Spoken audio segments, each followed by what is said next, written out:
ஒரு 70-80 ஏஜ் இருக்கவங்க கிட்ட இவ்வளவு அமௌண்ட் இருக்குன்னு அவங்க ஃபர்ஸ்ட் எப்படி மேம் கண்டுபிடிக்கிறாங்க? அது கண்டுபிடிக்கிறாங்க. அதாவது ஒரு சில இப்போ பேங்க் இருக்குல்ல, அந்த பேங்கோட லிங்க் பண்ணிக்கிறது, அன்அஃபிஷியலா அவங்களோட டேட்டாஸ் எடுக்கிறது, அப்படித்தானே எடுக்க முடியும். சம்டைம்ஸ் என்ன பண்றாங்கன்னா, நான் ரிசர்வ் பேங்க்ல இருந்து கால் பண்றேன் அப்படின்னு சொல்றது, இந்த மாதிரியான விஷயங்களும் அவங்க பண்றாங்க. போலீஸ்னும் போது அவங்க வந்து போலீஸ் வந்து நீங்க கால் பண்ணி இந்த அமௌண்ட் டிரான்ஸ்ஃபர் பண்ணுங்க அப்படின்னு சொல்லுவோம். இந்த லேடியும் இதையும் கேட்டிருக்காங்க. அந்த சம்பவத்துல என்னன்னா, நீங்க வந்து என்னோட அக்கௌண்ட்டை ஃப்ரீஸ் பண்ண வேண்டியது தானே அப்படின்னு சொல்லி கேட்டிருக்காங்க.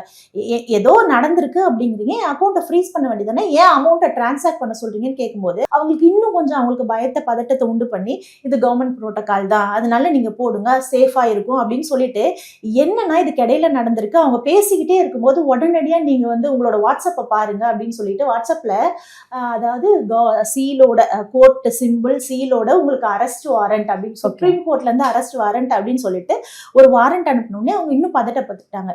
அதாவது அட்வொகேட்ஸ் லீகலா வந்து எல்லாமே டீல் பண்றவங்களுக்கு இப்படிதான் சிம்பிள் இருக்கும், இந்த சீல் தான் இருக்கும் அப்படிலாம் தெரியும். புதுசா ஒரு பொதுமக்களுக்கு அது தெரியாது.